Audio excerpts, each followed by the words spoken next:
Very warm welcome to everybody. While we wait Ashish's arrival, I'll try and begin with the conversation, and we've informed that he will join midway. So, okay. It is an age-old tradition for marketeers to dabble with a plethora of challenges, whether internal or external, several times in their careers. With time, while the core of it remains the same, we've seen that the contours of these challenges often take a different form. On that note, we will be speaking with the leading marketeers in the business to understand how they really find out modern solutions to the modern problems that they gather these days, and how do they really swim safely through the choppy waters, as we say. Okay, so my first question will be to Arjun and Kishen. Can you help me? So, while I was, conversing with my fellow marketeers, uh, most of them expressed that this is a very exciting time to be in the business. What are your thoughts on it? How are you looking to be a marketeer in the current marketing landscape that you all function in? Your thoughts? Yeah, see, I come from a very different segment. We are into employee transportation for large corporates that provide commute solutions or transport solutions to their employees. So it's a very, very traditional, different segment. But essentially, we have gone through a huge change. Right? Earlier, there was COVID. And in COVID, there was no employee transportation. We were looking at a zero business scenario. So we had to see how we need to pivot, how we needed to adapt. That was one bit. And then subsequently, in the way the world is turning out right now, with so much of polarization, it becomes very important for us to be able to take a stance and to drive through with very, very solid communication and focus on brand authenticity. So these are the basic broad narratives, or situations through which we have adapted and evolved over time. I also want to quickly touch upon where I came from in 2018. For me, the change is absolutely real, right? I started off in aviation industry in AirAsia. Then we moved into Air India Express. And then that itself was a humongous challenge as a marketer. Because coming from a different culture and then subsuming yourself into another culture and then bringing the entire organization into that combined culture itself is a humongous task for every marketer. On top of that, we launched an entirely new brand, taking away the brand that existed with Air India Express. Completely new branding, new positioning, new values, etc. Right. So the change has been absolutely real for me and as well as my team as well, and for the entire organization to shift from what they were used to what it has become. So I think we are at a space where it is quite exciting. For us, every day is a challenge for us. I think that has been the case. So my next question is for the three of you. We'll begin with you, Gaurav. What are some of the typical traits that marketeers exhibit when they have to successfully navigate through challenging times? Thank you very much for that. These days, marketers are operating in a very rapidly changing environment, focusing upon various aspects of marketing, which is the digital dominance, which is consisting of social media marketing, influencer marketing. They are also being worked upon decision making, which should be data driven and not thought process, and rapidly changing consumer behavior. And whether it is A brand or B brand or C brand, we have to deliver the products according to the consumer preferences. So customizing the needs according to the liking of the customer, that is the where marketing is playing a huge role. And for that, there is an added benefit which is being recently added, which is called Chat GPT, and the era of artificial intelligence, and various brands are joining that. So this is an added benefit to marketers. They can leverage this artificial intelligence in terms of decision making, which can be data driven. They can also focus upon research from these artificial intelligence platforms that will help us drive and present a product or a service to the consumer of their choice. To add to what Gaurav said, see today consumer is very skeptical. she's very skeptical. She wants to, she's very biased in some sense because the world is so polarized. So a marketer, the first and foremost and probably the biggest skill is to be able to listen, to be able to listen to the market, to be able to listen to the consumer. What is it that they really want, right? And how do we communicate to them effectively so that they see us as a brand that is reliable and that can solve their needs? And that is where a lot of our attention goes. And in that case, we just don't speak to the consumer. We're also speaking to our stakeholders, both internal, external, potential customers, um, and to our vendor partners, trade, marketing, within the trade, to understand exactly what is it that we need to, and that's really a skill set. So it takes time and it takes a certain amount of skill to be able to do that. Sure. Kishen, welcome, Ashish. We were speaking around what are some of the typical traits that you want to see in a marketeer, or a marketeer has in him that he seamlessly navigates through challenging times. So Sure. I would want to know both of your thoughts on it. Yeah, I agree with both on the traits that they mentioned. Apart from that, I would also say adaptability, right? Especially in the industry that we are in, where it is so regulated. Every day is a change for us. Like, global unrest now. If there is a war, we cannot fly over a certain country. That means that, our operational cost goes higher. Then came the time of COVID. At that time, we didn't know what to do. Every day, DGCA would say that all the flights needs to be cancelled.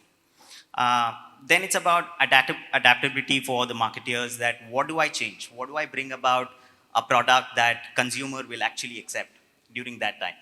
So what we did during those times is we came up with a product which is flexibility for you to cancel and change whenever that you want. That got accepted. Over a period of time, DGCA mandated saying that you have to give free changes and free cancellations. But we were ahead of that. So if marketeers can read through the market and say that what is that I can bring about, then I think you'll be a great marketer. Okay, I think if there's one word which remains with marketer all the times, and I have just experienced it firsthand, is VUCA. I mean, Google showed me 45 minutes had spent almost 2 hours on the road. Having said that, I think some of the very, very basic necessary traits today to marketers, and especially to CMOs, is about being interdependent and being able to handle the ongoing changes. There is nothing called as stable state in today's world. Whatever you have done is true for today at this moment to your consumers, because of understand it's an old age truth that what is experienced today will become expectations tomorrow. Also, more so because of the kind of industry I belong to, it's regulated and also it's one of the most hated. I am into credit industry, so everybody likes the outcome of it. Money, nobody I have ever met who does not like money. But the moment you look at the badge value or a brand value, there is no badge value to the product itself. In that sense, it's what necessitates is the experience which you are delivering. And there, if you make a application process 5 minutes to 2 minutes, it will be a wow factor for today, but tomorrow it will become just the hygiene. Then you have to think about what next can you do. What is it that you can do? And in product, there is hardly, I mean, at the end of the day, you are giving the same money in the bank account. So if it is it only about pricing at which you are giving? What else can you do? And then, I mean, we were talking about AI a while back, I heard, okay. What I think one skill set which marketers need to learn today is AI will be a hygiene. I think HI is more important skill, and which is human intelligence. I mean, there's a very famous saying that in the era of artificial intelligence, the human stupidity will cause more challenges than anything.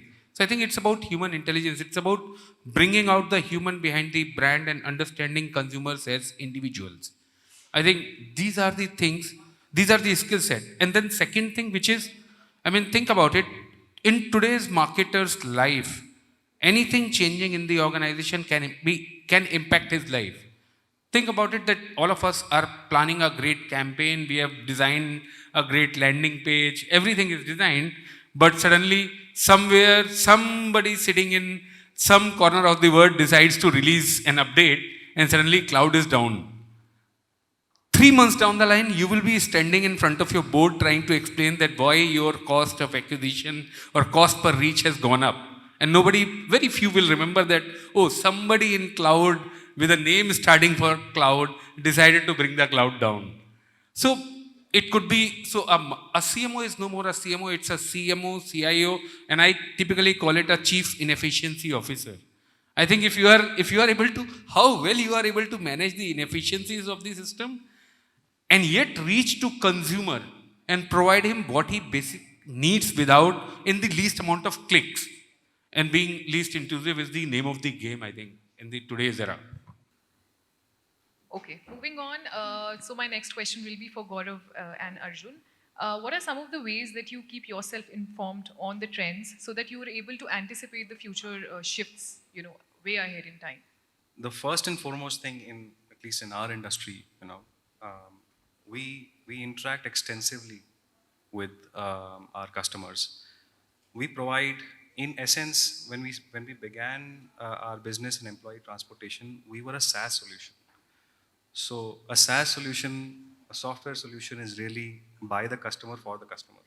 So the entire feedback of the customer is what goes into the features that we develop, right? And that actually helps us understand what the trend of the industry is, because we are totally in tune with exactly what our customer wants. The customer centricity is so high that it is very, very, it's actually, we are more tuned to think which is the trend we might miss, because we're listening to so much that we really need to isolate things that are not that important and focus on things that are. So, apart from customer centricity, the one thing that really helps us in understanding what are the major trends is actually talking to our stakeholders, possibly even competition, to be able to understand what is it that global customers are speaking about, and what is it, and what kind of impact it could have on our service delivery. And the moment we start talking to both trade partners and we start talking to customers, it gives us a decent insight. The third bit are actually employees. Interestingly enough, employees are the ones who are directly interacting at the grassroots. They are engaging and living and breathing our brand and the industry. You speak to them, we learn a lot more from them than anyone else. You take all these three stakeholders in, and come up, and then when you combine all these insights, you're able to spot trends which typically are easy to miss or easy to disregard. Thanks for this, but taking the cue from what he has said, in terms of managing this and keeping ourselves updated on this, there is two things. One, which rightly is mentioned, that talking to internal stakeholders, talking to the salespeople, that helps us in terms of understanding what is the consumer preferences and consumer likings at present are. Second thing is about monitoring news, reading, and following the social media presence, because these days the updates more or less not comes in newspapers and news channels, but more or less on Twitters and etc., all these things. So we have to be abreast of the latest facts which is happening on the social media dominance. And the third thing which we think of keeping ourselves updated is in terms of the changes which is happening in the consumer faces, consumer trends which is keeps on coming. So these are the three things which helps us in terms of keeping ourselves updated on the various regulation, compliances, news, etc., consumer preferences. Sure. Understood. So marketeers, as we all understand, are the brand builders, are the revenue generators.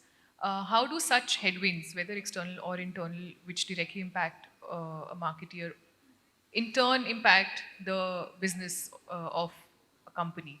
So while the marketeer is getting directly hit, how does that impact the larger output of the company? So Ashish and Kishen, maybe you can answer this. See, it's an interesting question. Okay. At the end of the day, there's a famous saying which says that a very tough sales life is a failure of a marketer, or or a marketer having fun at life or whatever you want to call it. Okay. At a core, a marketer is supposed to build affinity towards the brand or the product, whatever they are handling it. So, at any point in time, and there is also another thing true for marketers' life, which is about when and this is proven fact. When a salesperson makes a mistake, it impacts some 10, 20 customers. When our operations make it impacts some 100, 200. But when a marketer makes a mistake, it typically impacts millions and billions. More often than not, will be caught by an external party than internal, okay, and have a potential to kind of change the complete face of brand. And there are so many examples where one marketing gaffe has been able to kind of change the trajectory of brand. So when this relationship is true, it is also true that any headwind to a organization needs to be first felt by the marketer. And I think that's what everybody was saying when they were saying that watching out for consumer trend is very, very important. I think that's the key to any marketer's life. And there's a and they say that the close you keep the most of the benefit, any change can be beneficial if you can predict it and you can time it well. At the end of the day, I mean, while a tide can take the ship down, it can also propel it very fast. It can help you cross over the sea very fast if you are able to time your direction correctly. And I think that's where the marketer's job become very critical because of to be able to align the stakeholders into one direction where you think the change might be coming into. Today, for example, we are all of us are talking about the challenges which technology has bring in, which the changing consumer landscape has built in. We actually truly live into a flat world. It's no more, I mean, something happening and the butterfly impact is rightful in today's age and era, and I think will become much more evident in times to come. So as marketers, it's a very, very important skill set which a marketer needs to garner and garnish to be able to align the organizational resources. Otherwise, the first thing they say, and you keep hearing every marketer talking about that, oh, I don't have enough budgets. I don't have enough marketing budget to be able to plow in into business. What essentially they are saying, they don't have enough business cases. It's not the budget, it's the business cases. Money is mostly used as a smoke screen. So anything which impact the business is actually is being able to impact because the marketer sitting at the end is not able to play their end game correctly. I think as marketers, we need to start to realize that, our job is just not to put out beautiful creatives out there, right? We can say a lot of things about crafting our mission statement or a vision statement, but unless until the service realization doesn't happen to the consumer, you might be talking whatever that you want, but they won't understand what your brand stands for, right? We say that we want to deliver unique Indian warmth, but as a marketer, I understand, as a brand manager, I understand that, what is that I mean by unique Indian warmth. But if my cabin crew doesn't understand, if my ground ops doesn't understand what it means, then the consumer won't understand what you stand for, right? So as and when marketers start to realize that, there are different stakeholders that can actually take your message out to the audience and help them realize that, only then the company will be successful, only when then the brands will be successful. So what we do at Air India Express is that, we try and align everything that we can. It is physically impossible for everybody to understand what you are actually want to do with your brand, but at least until they understand what is the minimum requirement that is there as a brand for every consumer to experience, then you're there. It's a slow process, but you need to be patient that, everybody will get it. Understood. So, your question was headwinds. I'll give you an example of what happened with Routematic. We provide employee transportation. One of our competing models is Quick Ride, which is like a carpool model, right? And it's insanely successful in Bangalore. Incidentally, we knew that there were some regulations that are going to come out, which would stop them from doing business. There was taxi unions that didn't want the carpool solution to be successful, and they spun out a story that carpool is actually competing with taxi services, and you're trying to do commercial transactions in personal cars. Now the thing is that we understood that this regulation is coming. We were building a product which was a taxi pool model for people who work in business parks and can now travel together at the same time, but it is going to be a taxi. We timed it in a way that when actually the ban happened for quick ride in Bangalore, and there was a huge traffic congestion that happened during those 2-3 weeks, we were actually building our base for launching the product, and which is how the product was quite successful in the first business park that we launched. So although there was a headwind in terms of regulations, we could actually, because we were in tune with exactly what was happening, we were able to time our product launch based on that and try and leverage that. That's a very potent example. I would also request the other three gentlemen to help us with any examples where you thought that you made an organizational adjustment or a product pivot or a strategic move that really worked in the favor of the overall organization. Yeah, sure. So, I mean, I'm into a credit business, and typically we provide both the consumer durables and personal loans. On the personal loan side, we started seeing a change that the younger customer, a lot of younger customers today need small personal loans, and they don't want to kind of get it timed up in a particular kind of a EMI scheduler. They don't want it 12 months, 24 months, and things like that.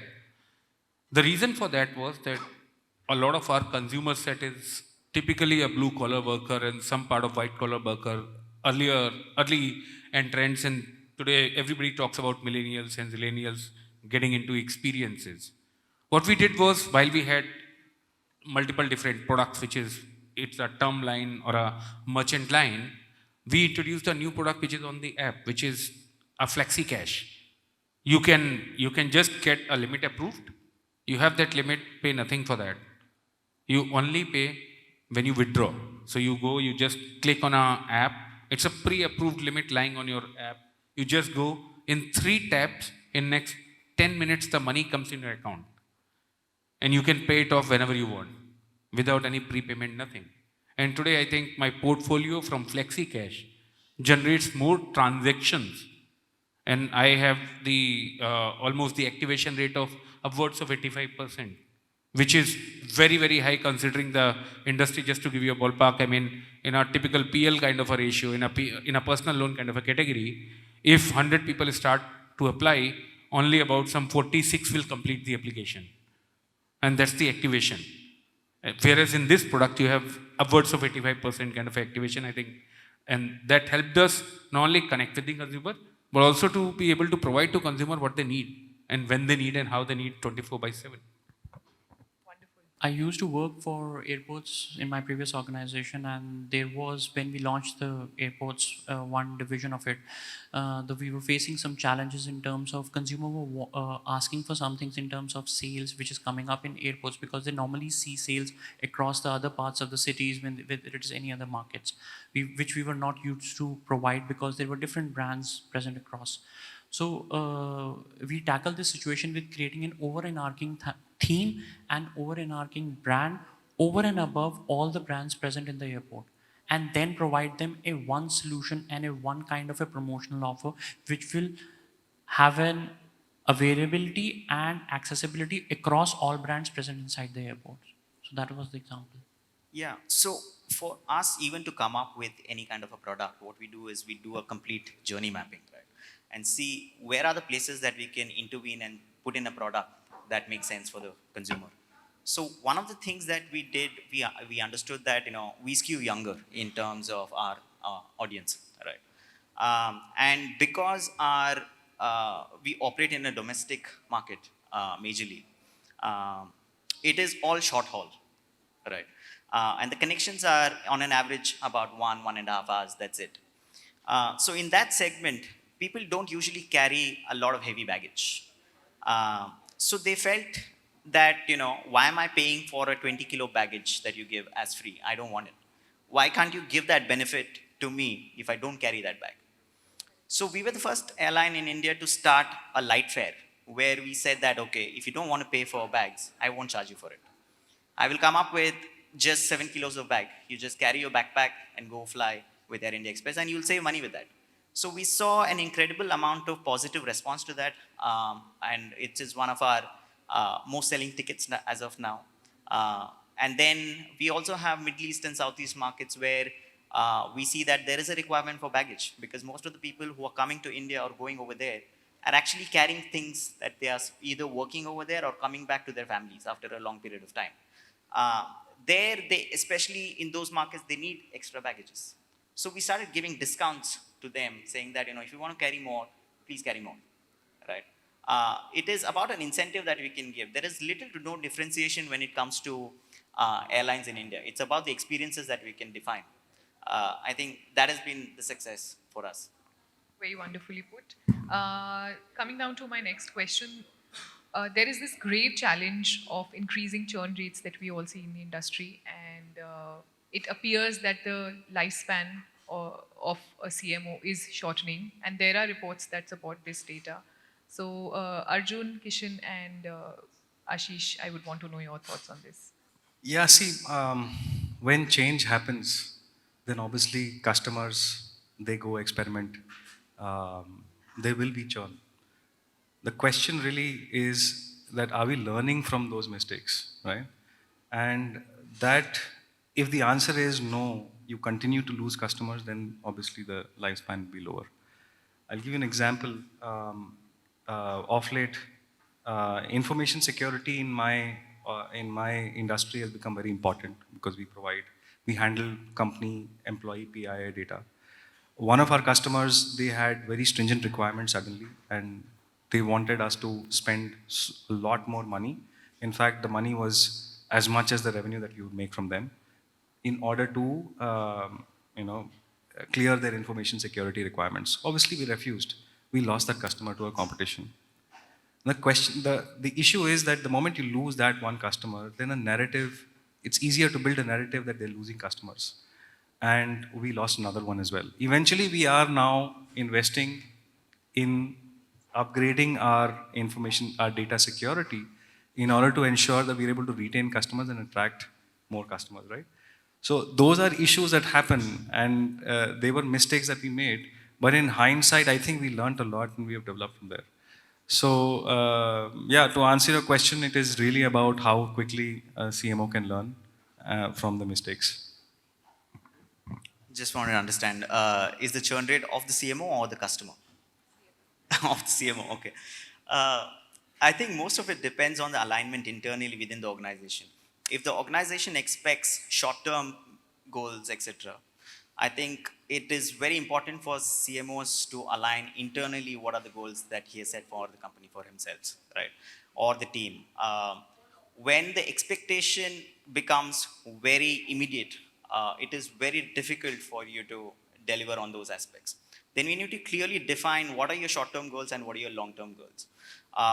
And then succession planning also becomes important for an organization as well, that if one person leaves, where I might have defined my brand in a certain way, and the person who is coming up next might be defining the brand in a certain way, right? That is really unfair on the consumers and as well as the brand as well. If you keep changing your narrative about the brand will never set in the consumer's mind, right? I think organizations also need to understand from that perspective that marketing is a long-term game. You can set your short-term goals and your revenue goals, but if you want to define your brand and make an impact in the society, then it takes time. I have a slightly different view here, okay? I mean, and I'll start with this funny question I get asked a lot of times, saying, what's your focus, brand building or performance marketing? And it has almost become a rhetorical question, and I almost have the question back to it, saying that since when marketing has become about non-performance? I mean, marketing to me was all about performance. What you are essentially saying is that are you focusing beneath your feet, or are you also watching 10 feet the ground on which you are walking? Okay. the question which you are asking, that a CMO's lifespan, try and understand that lifespans are typically defined by, it is not always bad that if a CMO is changing in 2 years, 3 years, 5 years, that it's a bad thing. Try and understand that we were 10 years back into an era when the job of our eternal CMO was to create 3 campaigns a year, which all of us spoke, saying that ek Diwali, ek Holi, if I have a South, then I will do Onam. If I have something else, then I will do something in between. And on the holy day, I will be shooting Diwali because of it takes 6 months, and then Diwali day Holi. Okay, and so on and so forth. And that's all my job was, to deal with the creatives. To coming a point that today, I mean, in my organization, I built almost about more than 3,000 pieces of conversations, and I'm not talking about communication. Communication is 3 times more than that, because there is also transactional to all of those kinds of, all those pesky messages which you guys get about taking a loan is being created by somebody like me. Okay, I take the ownership there. So coming back, and you need to understand that any function is existing in an organization to take the organization from X to Y. So what used to be a dear success metric saying that I am building a brand and it will take 15 years to set a narrative for a brand, so I can survive for 14 and a half, and then I will say that, oh, it did not work and I'll go somewhere else. To today's environment provides enough early indicators of the strategy you are deploying versus whether it is working or not. Okay? And if it is not working, then please clear the bench, let somebody else to deal with. You have, I mean, I can give you ample examples of brands which have been created basis marketers' narrative in lesser time span than you think.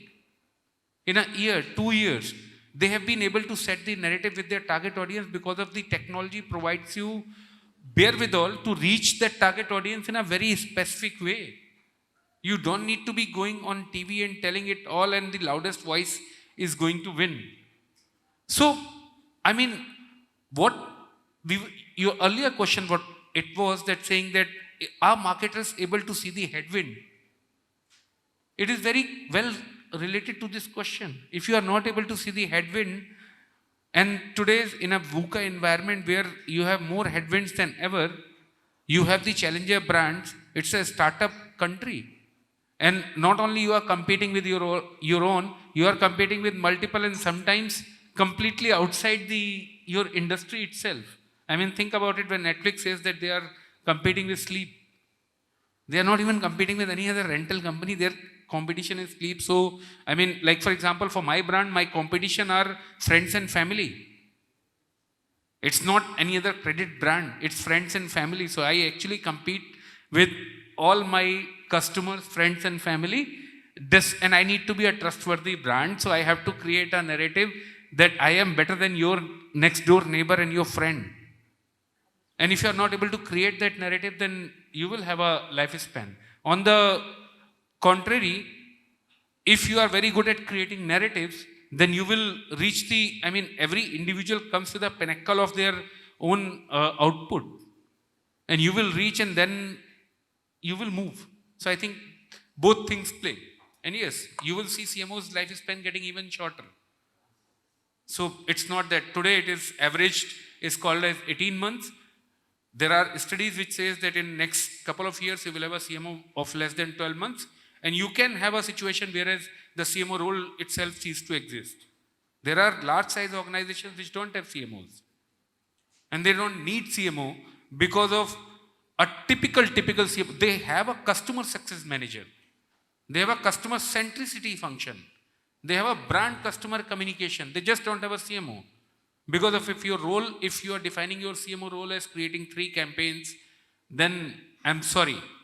Help me understand that what really helps you navigate through the complexities. Is it data, or is it a marketeer's gut, or is it both? Anybody can take it up. It has to be both. 80% data, and the gut is nothing but insights which you call out of data. Gone are the days when you say that, oh, I feel so it will work. There is no touchy-feely anymore in this thing. If you want to be repeating your success one after another, learn to cut the data into insights. And today we live in the world of, a sea of data. The data is everywhere. What you mentioned earlier, being able to sniff the data out and pull that insights. The one who is going to win is somebody who can kind of cull out couple of lines of insights from a tons of data and then put it into a usable, actionable metrics. So, you have, and again, the technology, there are there are platforms, there is technology enough and more available to create for any business to be able to create sandboxes of experimentation. And there's a saying in marketing that you do 100 experiments, only 2 will succeed, 98 will fail. But those 2 will pay for 2,000 more to come.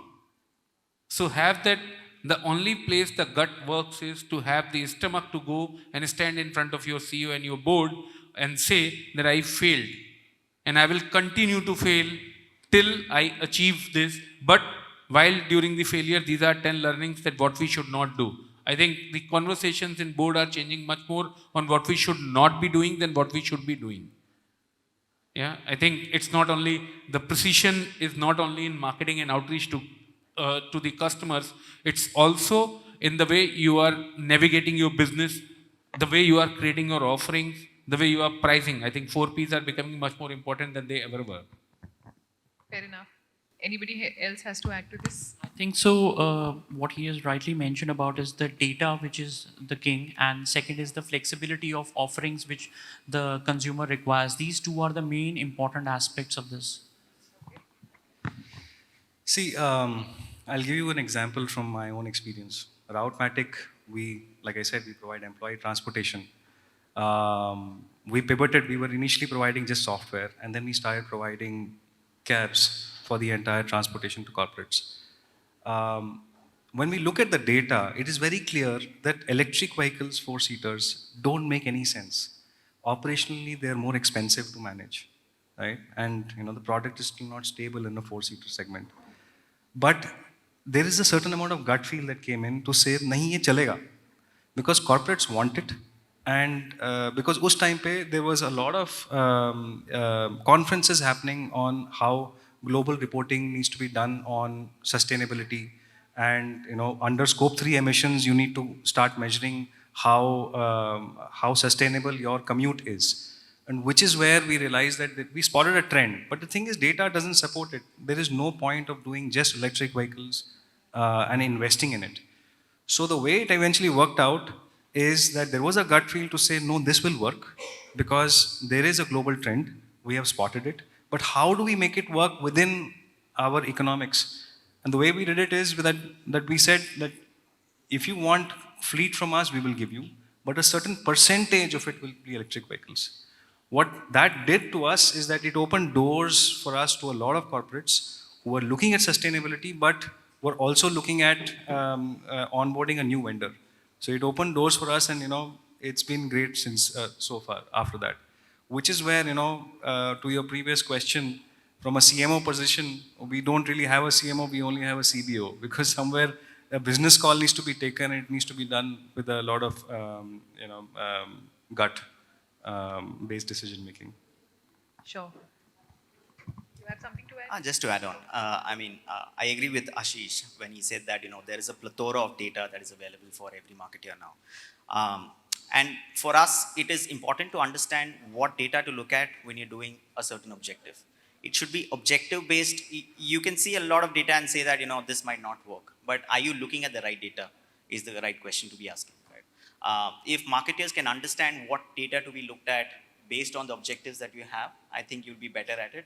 But I completely agree that it's both. You cannot go just by your gut.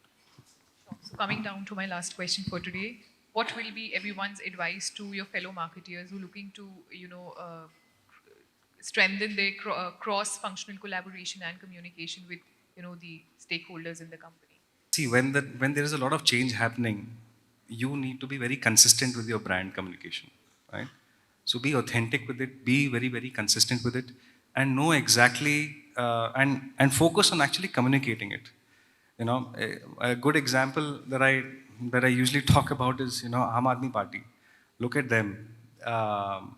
Aam Aadmi Party has been going through so much of crisis in this polarized political environment. But in any interview, no matter what it is, they eventually start talking about हमने school इतने बनाए, हमने hospital इतने बनाए, right?